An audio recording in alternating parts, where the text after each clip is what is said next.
Mr. DJ. Hey, check this out. We got a great show coming your way.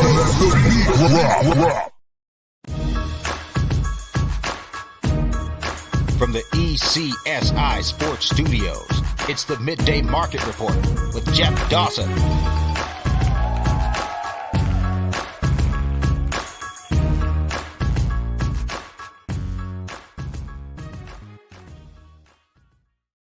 Hey sports fans, are you ready for an exhilarating gaming experience? Introducing VIPclub.lv, your ultimate online sportsbook and casino. VIPclub.lv offers a vast selection of sports, from football and basketball to tennis and baseball. Bet on your favorite teams and enjoy the thrill of the game. But that's not all. Our state-of-the-art online casino offers a dazzling array of games, including slots, blackjack, roulette, and live dealer tables. Win big with their fantastic promotions, rewards, and exclusive offers. Join VIPclub.lv today and get a generous 200% match welcome bonus to start your winning streak. And make sure to use code ECSI at sign-up. Bet it, win it, and cash it at VIPclub.lv. Visit VIPclub.lv now and play responsibly. VIPclub.lv, your sportsbook and casino extravaganza. Must be 21 or older to play. Please gamble responsibly. Visit gambleware.org for help.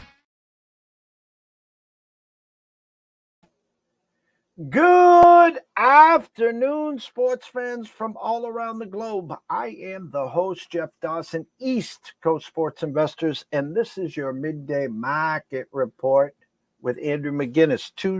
Wednesday, July 5th, 2023. Hoping everyone enjoyed their festivities on Canada Day, on 4th of July. We're already at the 5th. Shout out to our new sponsor, VIPclub.lv. Use ECSI at checkout. Tell them JD sent you, and they will take care of you. The greatest customer service around with those guys. They don't mess around. Today, myself and Andrew will get caught up on last weekend's results in the CFL.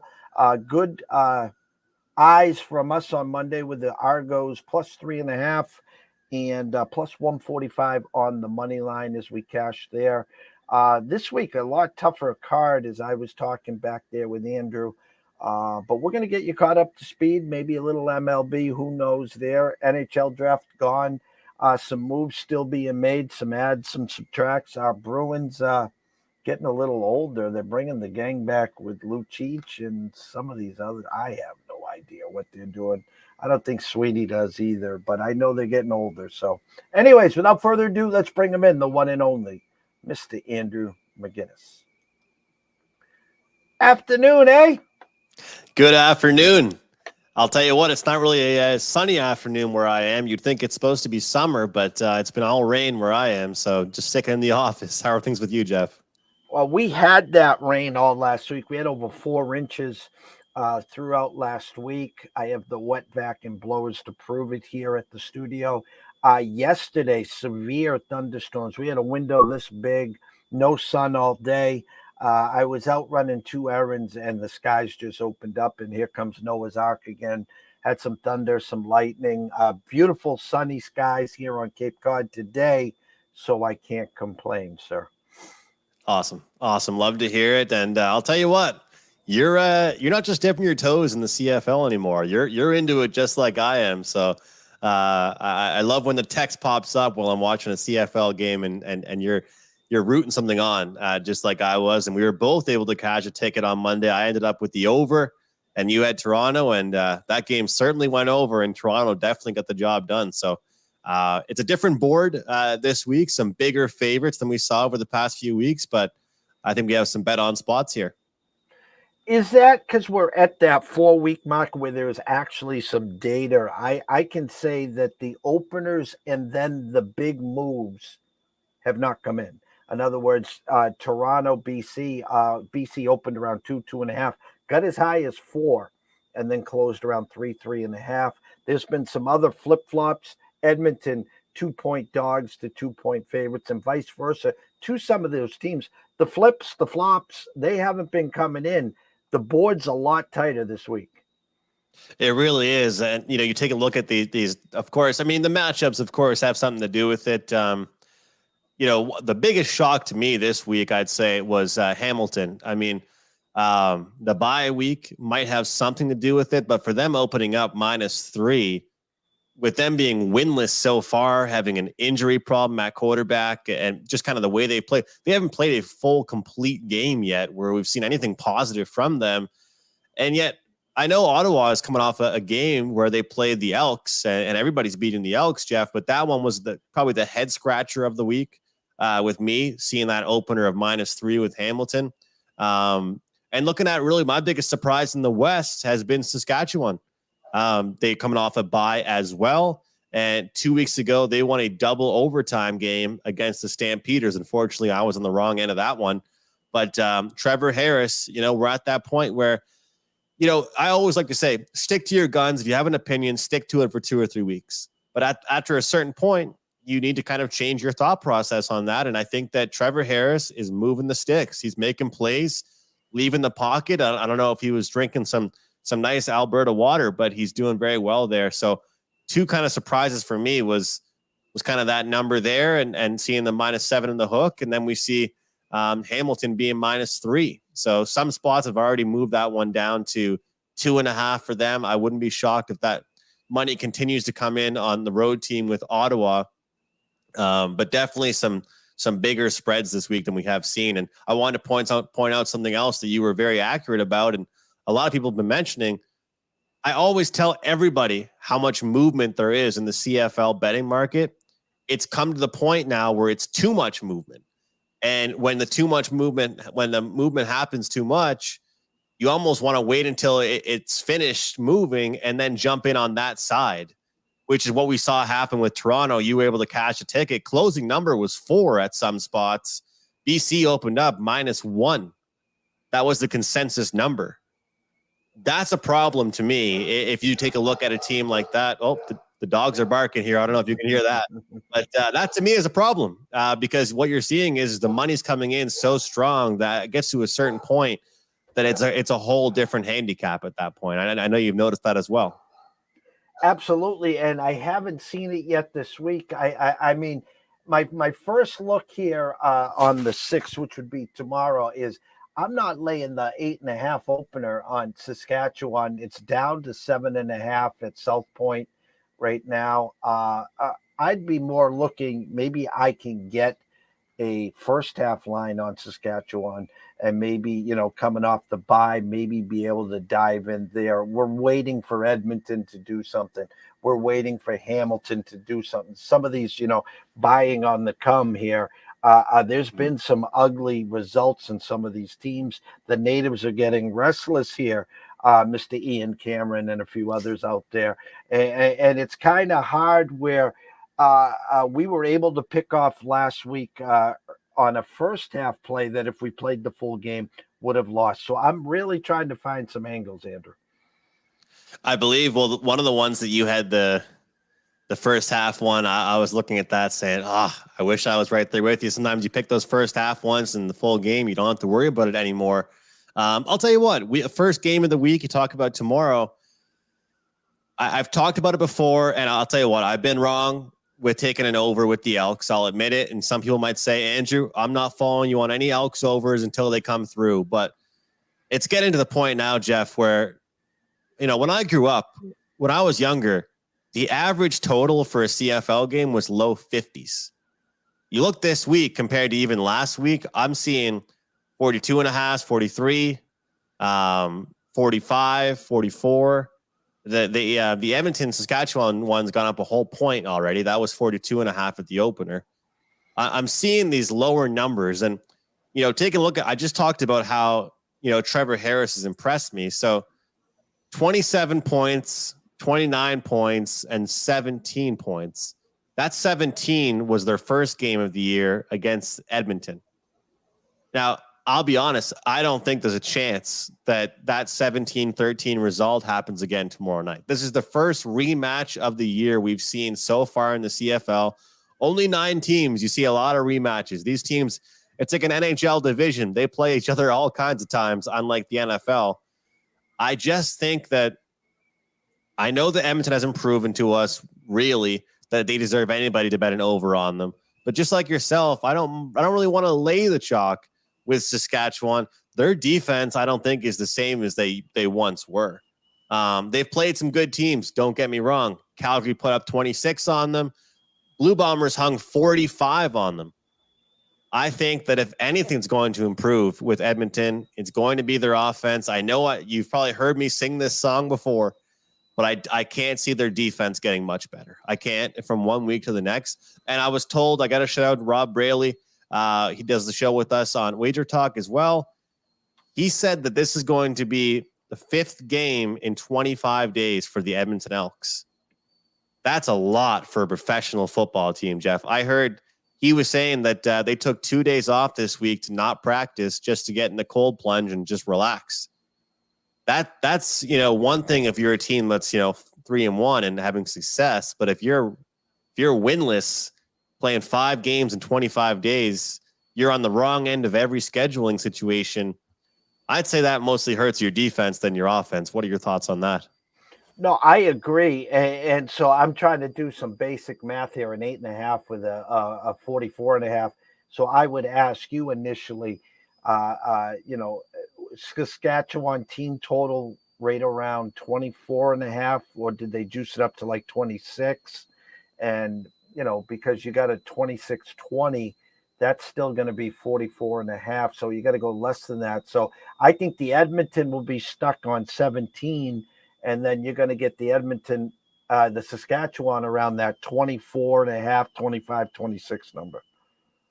I agree. So it's at 25 even is what I saw for the one that I've been using for most of ours. And I'll be real, the spot I'm using here, they put out some different numbers to try and play some games with you. But I would say that in order for this one to get over, we're banking on the 17, 18, 19-ish range from Edmonton. If Edmonton reaches 19, we have success with this one, no problem. I'm just worried about a backdoor cover, which is why I'm staying off that large number for Saskatchewan. And let's be real here, Jeff. Looking at all the games that Edmonton's played so far, I don't want to take them. I don't want to take Edmonton, but this seems to be the matchup that they could exploit a defense, put some points on the board, and get into a track meet. Just 2 years ago, Saskatchewan was a team that was built off defense, run game, and they had one of the best field goal kickers in the league. They still have him. He's actually from my neck of the woods. They'd win most of their games 17-10, 13-3. They were the boring team that was successful. It seems to me that's changing a little bit. And I will say that I'm looking at both quarterbacks here. Taylor Cornelius is getting the start again. I keep on telling you that that Trey Ford, I don't know what he's done to Chris Jones. He's the Canadian quarterback. And people keep saying to me, Andrew, stop trying to play the Canadian victim. Look, why hasn't this guy started? Everybody else has sucked. This guy should get a shot, don't you think? I mean, he's the third stringer. Number 1's gotten a shot. Number 2's gotten a shot. They refuse to give him a shot. But I'm not saying that because it's the last dance feel to it that he's going to play any better. But you have to think, if Taylor Cornelius does not produce this week, he's riding the pine for at least 4 or 5 weeks. I mean, what else can they do? Just keep sending him out there? I think that this has to be a big week for Edmonton. And going with the points, I think looking towards the over is the best way to do it. So you like the over, was it 43? 40. It was 42.5. Now it's 43/43.5. Right. I'll be real, Jeff. I wish that the American audience, most people that I think are following my picks, not everybody can bet the team totals. And if that was the case, I'd probably be looking a lot more at team totals. I feel more comfortable because I've seen this Edmonton Elks team stuck on stupid at 13, and you just need that one more score. And so it sets up for that 25-17 situation. So today on the show, if anyone could get the Saskatchewan team total over 24.5, 25.5, that's where I would lean. And my other lean would be Saskatchewan first half, coming off the bye, might be a little revved up and might be able to flex their muscles. So you don't have to worry about a backdoor Edmonton late touchdown and backdoor cover there. I'm seeing DraftKings -4, -115 first half. Which is, I'll tell you this. That's not a Saskatchewan number. That's an Edmonton number. I would rather if you said, hey, they're -6. I would have felt comfortable -6. -4. Hold on. Hold on. What's the? I don't know about that myself. I look at that and a little bit confusing to me. When I look at this number, though, I think that it's really important for Edmonton to get going early in the game. Edmonton's played their best football so far late in games, and you see the prevent defenses, and you never really understand, well, is it even them producing, or is it just the defense giving them all kinds of space? I brought up this play on our Wager Talk Today show, and I knew what the rebuttal was going to be. We always get rebuttals, but it's for good practice and makes for good content.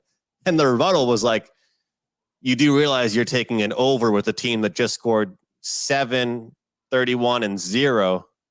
And I get it, but I take a look at the game that they had against the Argonauts, and I understand that a lot of those points they scored were in the second half of the game, but isn't Toronto supposed to have a good defense? Aren't they the team that just got like 6 interceptions and a bunch of sacks last Monday? So that's kind of the team I'm looking for, but I need these teams, Jeff, to start doing more checkdowns. I feel like it's really a problem in the CFL. CFL quarterbacks are allergic to throwing the ball under 20 yards. They feel like they have to win the game with every throw they make. And I get it. There's only 3 downs. It does not mean that you have to try and go for the hero play on every single throw you make. Have you noticed that? I mean, especially for the Elks, they should be playing that dink and dunk, toss it and let your receiver work. But instead, it's constant failure where they're throwing in the triple coverage. The guy can't make a play. And you know this as well as I do. Sports are about confidence. Give a guy a chance to catch the ball a few times and feel good about himself.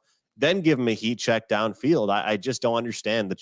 There's no such thing as checkdowns apparently in the CFL.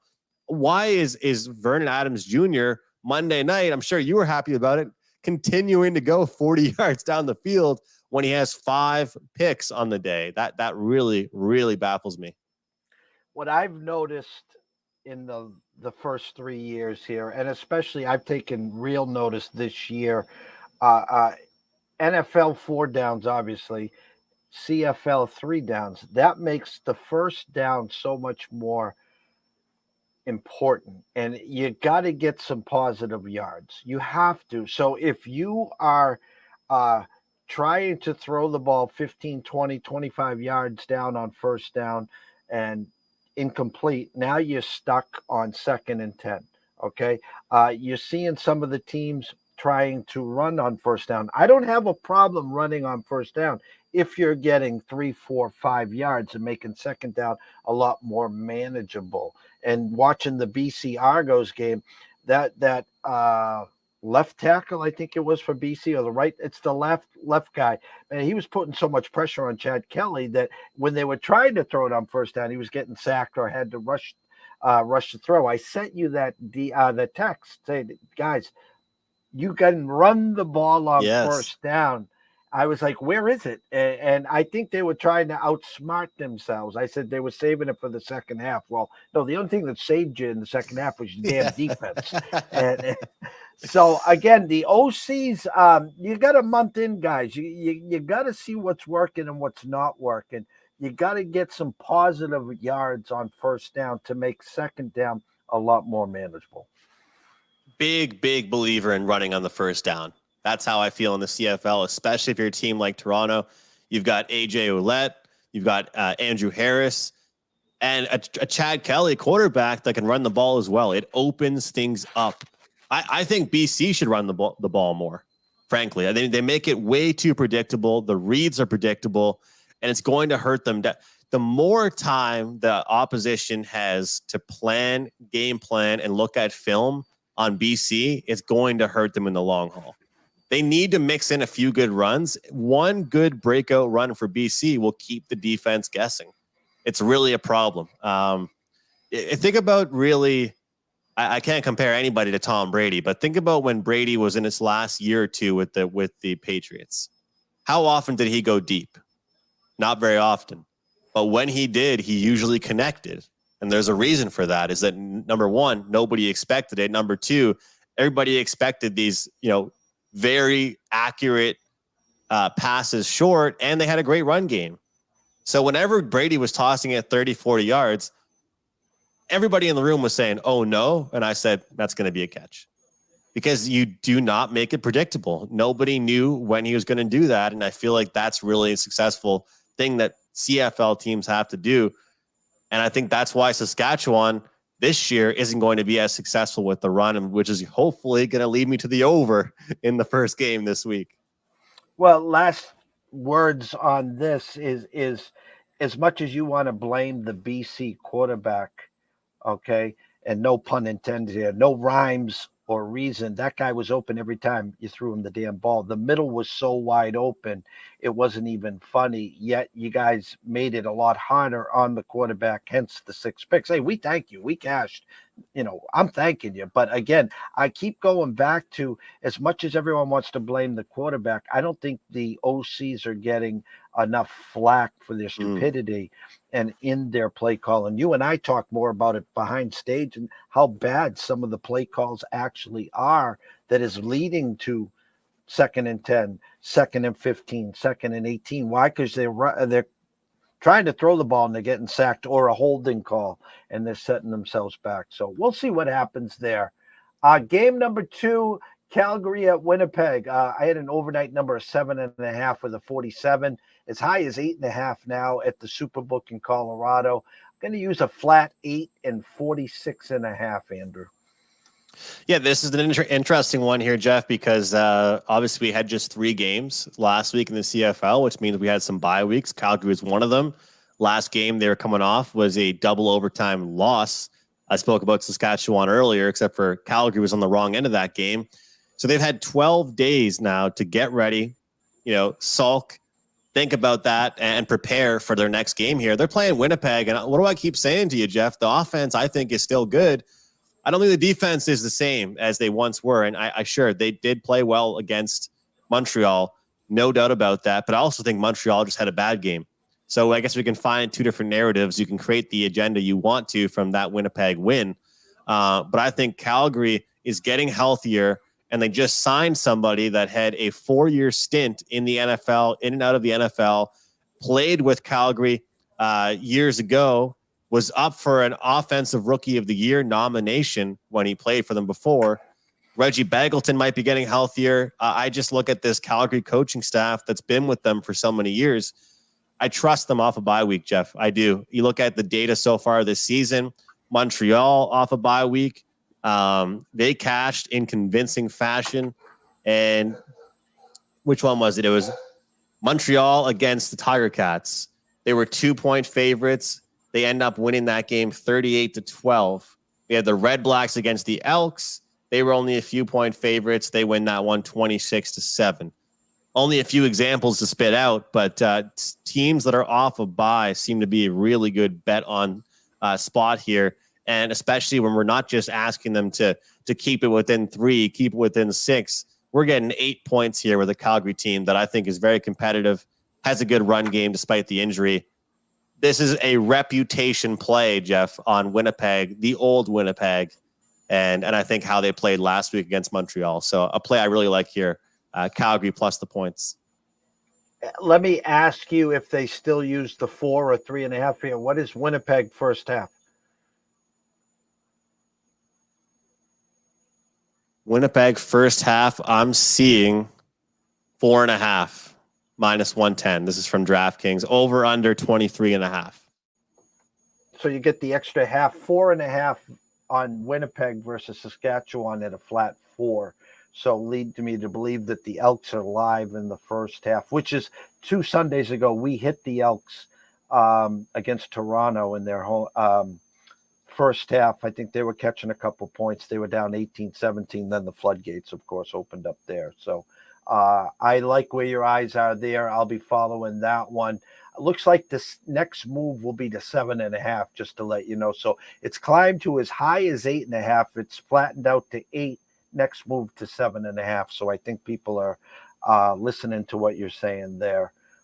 Third game, Ottawa at Hamilton. I had a Hamilton minus 1.5 with the 43.5, as high as 2.5 now, as high as 44.5. For show purposes, we'll use South Point and 2.5 with the 44.5. Well, I'm going to start it with this, Jeff, and I'll throw it back to you because you're the numbers guy. Eventually, CLV has to be a good thing in this league. Eventually, getting the good number has to make us money in this league. So far, it hasn't. I've been preaching to everybody about how it's beneficial to get that good number. If it moves, you should be able to sit back in your chair and pat yourself on the back and feel good about yourself. So far this year in the CFL, it hasn't been a good thing. But there's nothing that Hamilton has shown to prove that they should be laying a field goal against most teams in the league, I don't think, let alone an Ottawa team that is getting their number one quarterback back in the lineup. He is the guy they paid the money. He's a guy that's healthy now, taking first team reps in practice. That's Jeremiah Masoli. The offense looked pretty good against Edmonton, and the defense made plays. However, again, the bye week angle in effect. And I've talked to some people, and they think that the bye week angle might be the reason why we saw Hamilton open up -3. I'll tell you what, it's over. It's over for me, and it's Ottawa. But this is a game that I'm passing as of right now. Just simply because I need to see another game with Matthew Schultz under quarterback. You and I talked about him. I know you said you liked Bo Levi better, and I do too. But I also think that they didn't change their play styles for how Schultz plays quarterback. So if they change some of those play calls, we'll be able to tell in the first few minutes of the first quarter what kind of team they're going to be in that drive. But I could see some points, but I also just think that Ottawa is the better team right now. So it would be Ottawa or pass for my bet on this game. It's at 2.5 in some spots. So do they have Hamilton -1.5 first half, or are they trying to goat you into Hamilton having it less than that? First half is -1.5, total 21.5, -135 money line at DraftKings for Hamilton. And for the record, that's where I'd go if I was playing Hamilton. I would avoid the full game. Yeah, take the first half there. I agree there. I think this is the game of the week. BC opened 7 with a 44.5, now 7.5, 45.5. This was the almighty BC Lions on Monday, the best team in the CFL. As you said, steamed to as high as 4-point favorites. Just come out 7-0, and it was a punt return to make it 7-7. Then the floodgates with all the turnovers, and it was a nice win for the Argos at home. Now BC back home. And if you really break down the numbers, and Ian, yes, I'm going to talk about you again here. It wasn't the defense that let them down, obviously.